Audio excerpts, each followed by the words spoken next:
They say you feel alone because INFJs are rare, because the world is too loud, too superficial, too quick. And the explanation is not wrong. It captures something real, but it does not reach deep enough. What if the loneliness is not caused by being misunderstood? What if the loneliness is caused by what you require before you will let yourself be known? Welcome to Power and Myth. There is a particular kind of aloneness that INFJs describe, and it does not behave like ordinary loneliness. It does not lift in company. It deepens in company.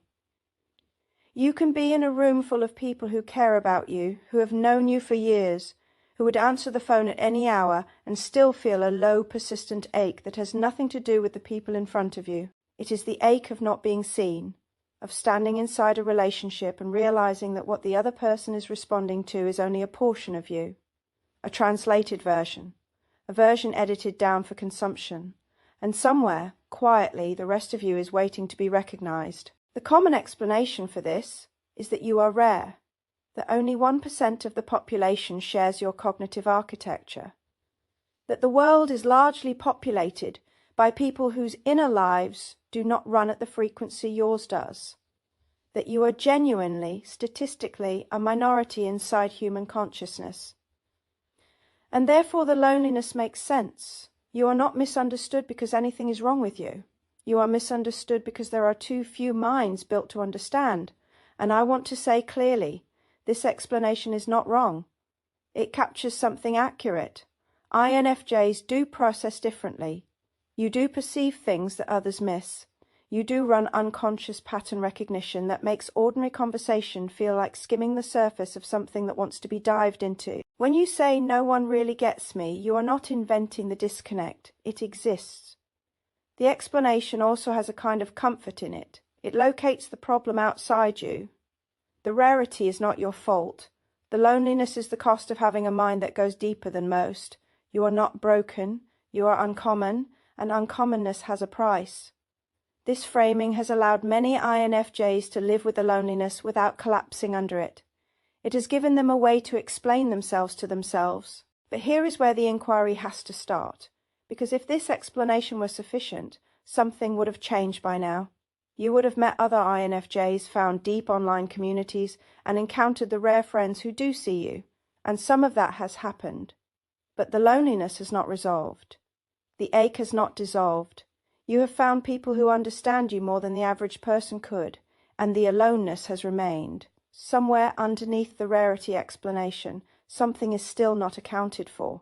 So let me sharpen the question.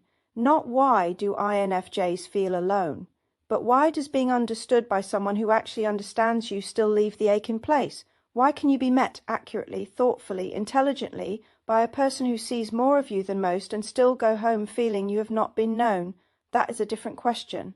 And the answer to that question is not that the world cannot meet you. The answer is something far more uncomfortable. You have made understanding the price of admission to intimacy. Let me say that again, because the entire inquiry turns on it. You have decided, somewhere beneath conscious thought, that connection only counts if it is accompanied by total comprehension. You do not trust warmth without understanding. You do not trust presence without understanding.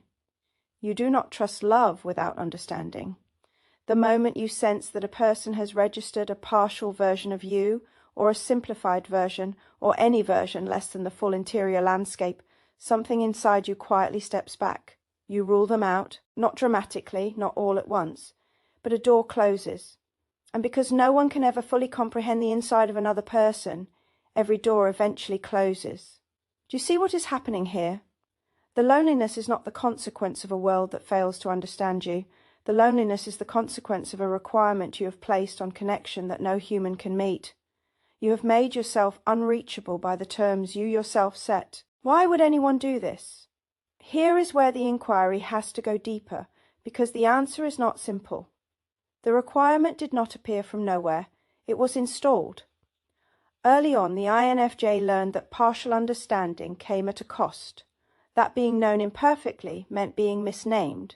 That being loved for the wrong reasons was more painful than not being loved at all. That being accepted as a simplified version was a kind of erasure. And so the mind built a wall. Nothing less than full understanding counts. Nothing less than full understanding is safe. It is a protective structure. And like all protective structures, it functioned. It kept you from the pain of being flattened into a caricature, but it also, quietly, exiled you. Because the wall not only keeps out false understanding, it keeps out all human understanding, which is to say, all understanding that is partial. And here is the shadow of this pattern. When it remains unconscious, it does not feel like a requirement you are imposing. It feels like proof. Every connection that fails to meet the standard becomes evidence that you are too much, too deep, too unknowable. The loneliness becomes identity. No one really sees me. Becomes a sentence you repeat so often that it calcifies into a way of being, and the more it calcifies, the harder it is to notice that you have been holding the door shut from the inside. What you are describing, when you name this loneliness, is not simply a personality pattern. It is the meeting of two ancient archetypes working together inside you. The shapeshifter, who has learned to present the version of self that each environment can receive, who translates constantly, who shows different faces to different rooms because the full self is too much to offer anywhere. And the exile, who stands at the edge of the village and names everyone inside as incapable of meeting them, because the distance itself forms the exile's identity. These are not supernatural claims. They are Jungian patterns, structures of the psyche that Carl Jung identified as operating beneath conscious choice, particularly pronounced in the dominant cognition, where archetypal perception runs continuously. The shapeshifter performs so that connection becomes possible. The exile then rejects the connection that forms because it is based on the performance rather than the interior. Both are trying to protect the real self.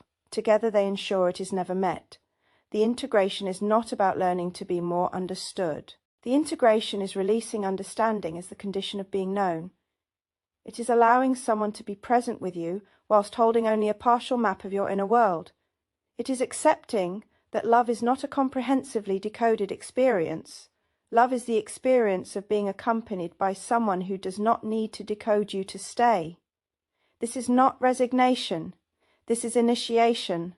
The moment you recognize you have been demanding the impossible as the price of presence, a different kind of connection becomes available, imperfect, partial, human, and finally real. You can be known without being understood. You can be loved by someone who will never fully see the inside of you, and that love can still be true. The ache does not disappear entirely. It softens. It loses its grip. It becomes a quiet companion rather than a verdict. If this inquiry opens something you had been explaining to yourself differently, I want to hear it in the comments. What did the dismantling reveal? Where did the common explanation finally break down?